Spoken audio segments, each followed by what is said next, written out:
Now, for those people who are discerning vocation to the priesthood or vocation to the monastic life, what do you tell them today, given all the experiences that you've had? Oh, well, they just have to start listening to God.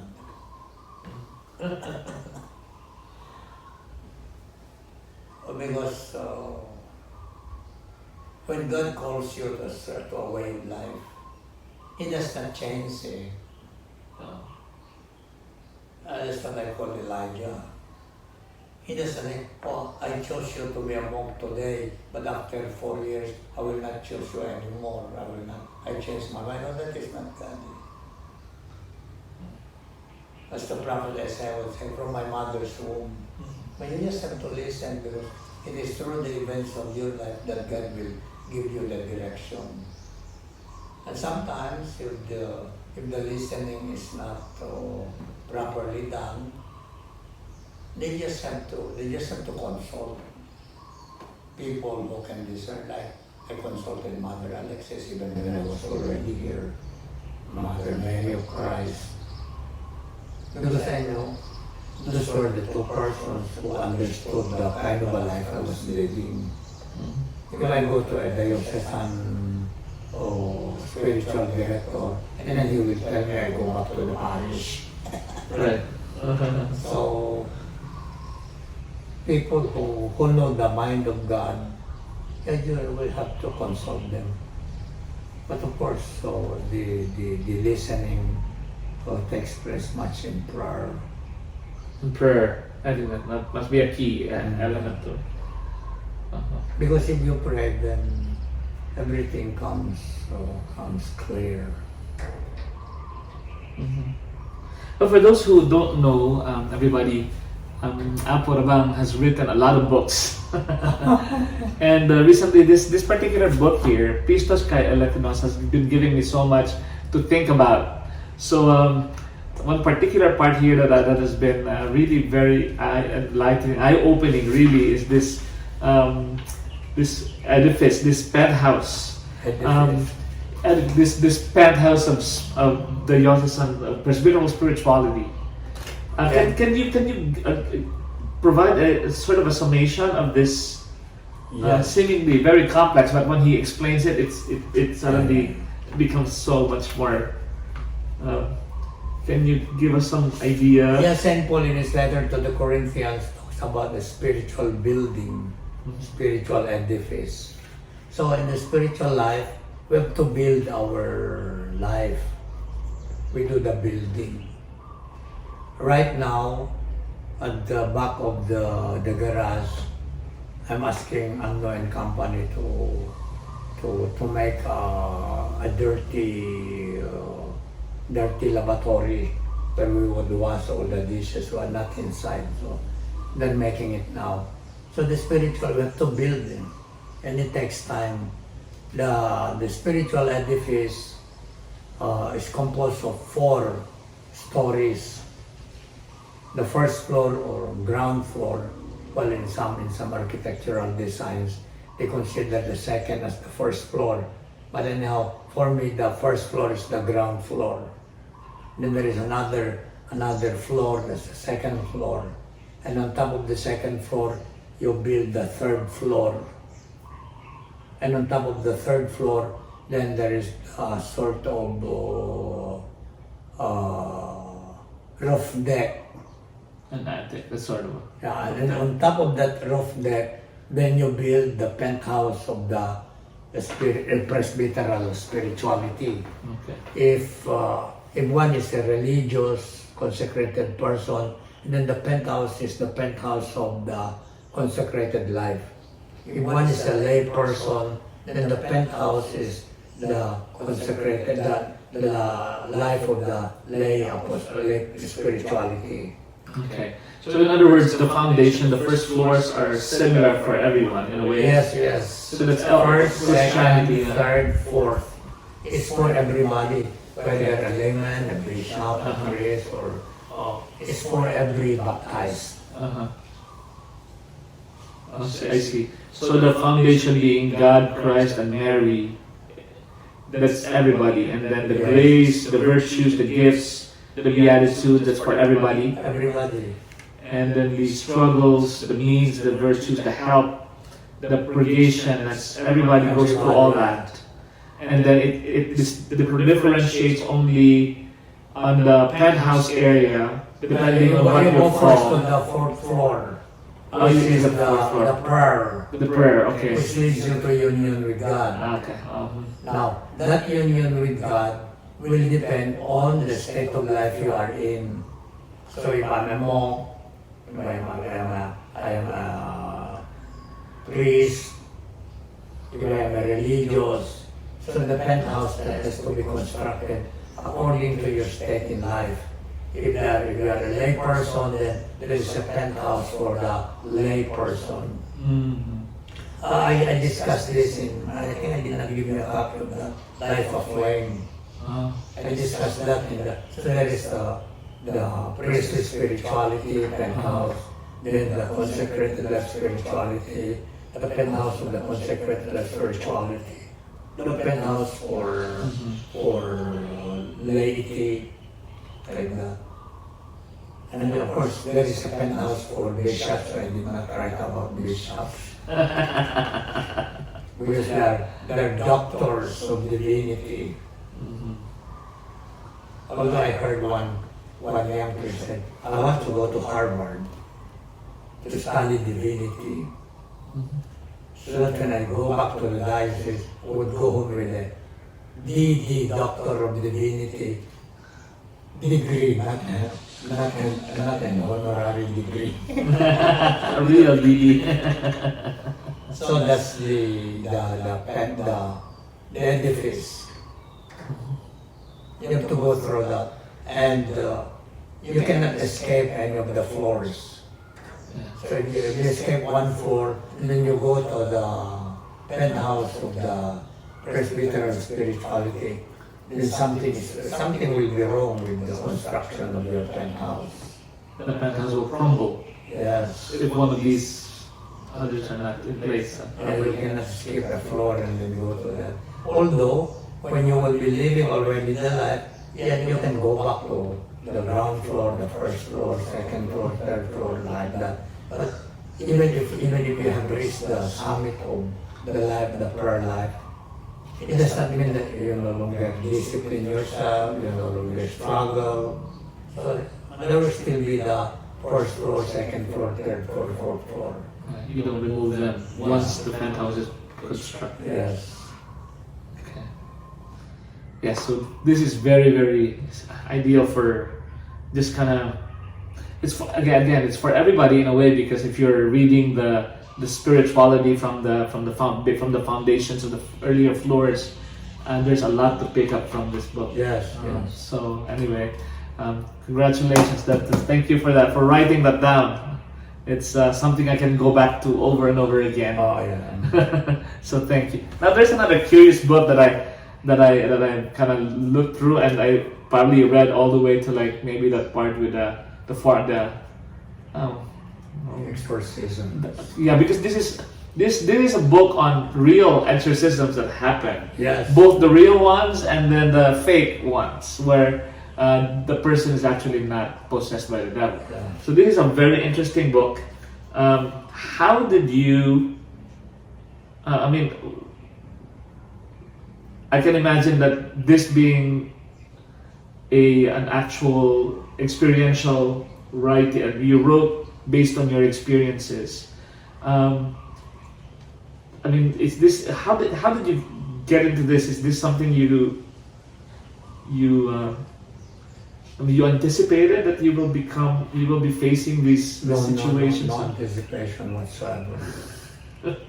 And why? How? Well, they probably realized that you are the one to be called out, maybe because of your radical spiritual life. I don't know, but in was it third year theology in university, we were ordained to the minor orders. Right. The late Cardinal Santos was the one who ordained us. So porter, exorcist, lector, acolyte. As I said there, although we were promoted to these minor orders, we never did anything related to them. So we never opened the chapel. Somebody was opening. We never opened the main door of the seminary. We never read the first reading, the second reading, etc. It was all done by the subdeacon. Oh, yeah. So there was nothing of the activities of porter, exorcist, acolyte, electoral acolyte that we did. But anyhow, we were promoted. So came 1969. I was called to do an exorcism. That was the first experience I narrated there. And I did not know what to do. So I reviewed my manual parochorum, manual for parish priest. But then the information it told there was very, very vague how to do the exorcism. But since I was not officially delegated as exorcism when I was in Bolivia, so I did not use the exorcism rite of the church, because there is an exorcism rite. So I just went to the house of that young lady, 19 years old, and did the exorcism. And then they started a series of the three sisters who were with me, single sister. They taped the whole procedure. Imagine the girl possessed was singing the psalms in Latin. The psalms that were being sung during the Tenebrae of Holy Week. And she was singing a psalm in Latin. That's when you know it's real. Yeah, when did she get the knowledge? She did not study. And so the sisters went to the major seminary and then they replayed the tape to the doctor, to the professor of systematic theology. And he listened and he was laughing and he said, "Oh well, if this devil were under my class in Latin, I will give him a failing grade." There's so many mistakes in the Latin. So that's how it started. Then the tape went from one hand to the other. And I did not even bother to take it back because I was also afraid it might become a source of pride for me and so on. I just let it until I don't know where it went. So that's how it started. Then I was called. Then people came to know that the exorcist is Father Rabang, and then they would bring to me even in the parish before, especially when I was already here, they would bring all kinds of new persons manifesting different manifestations, and that's how I came to realize that there were also counterfeits, diabolical possession. Right. Schizophrenia, you were talking about that here. Yes, those are the sickness. But that work that I did is actual. I was not giving anything instructional or doctrine. So I was describing the actual diabolical possessions I had, including the counterfeit ones. Mm-hmm. So is that the first thing that the family should do if they suspect a diabolical possession? They have to think about it first, if this might be a counterfeit. Yeah, it might be a psychological disorder or what. I say normally what I say is for you to determine whether that is a genuine diabolical possession or molestation, you undress the person. And if she would be, because if she is possessed, then she is totally unconscious. Whatever you do with her, she's not aware of those. Like one time the lady, the dormitorian, so when she was running around the dormitory at midnight, the owner and the other dormitorians tried to undress her, and she would protect herself. So that means she's not totally unconscious.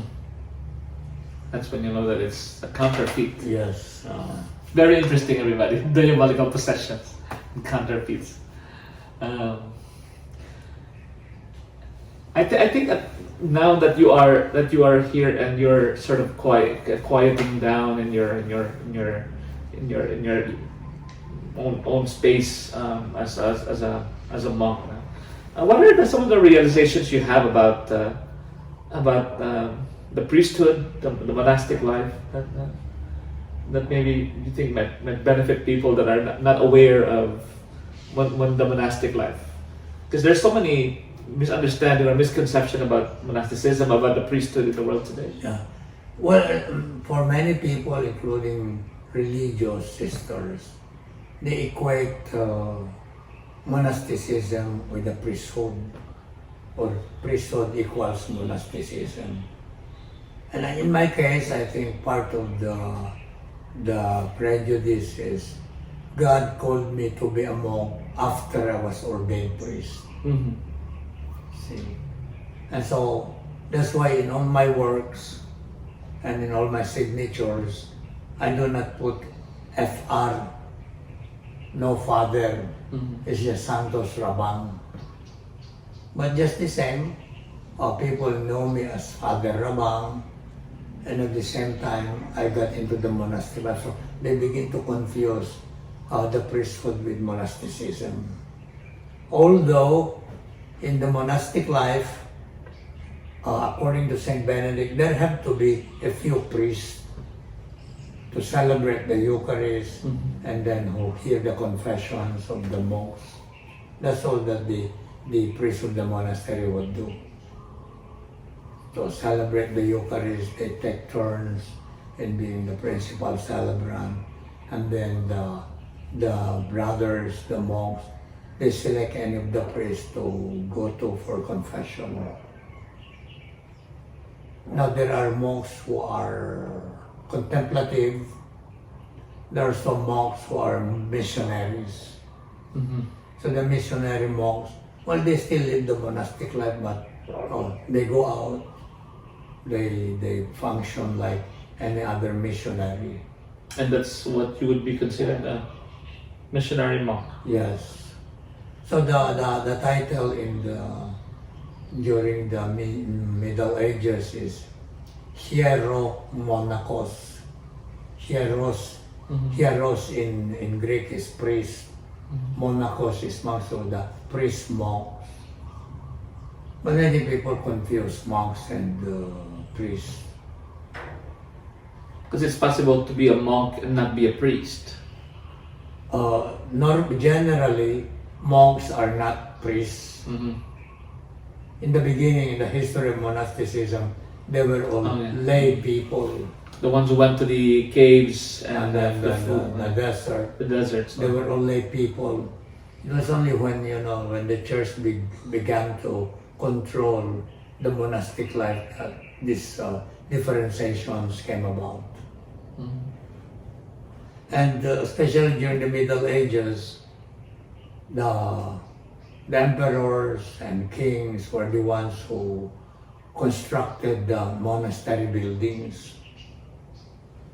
And they were the ones who were giving benefices to the monastery for their livelihood, or they themselves would provide for the needs of the monks.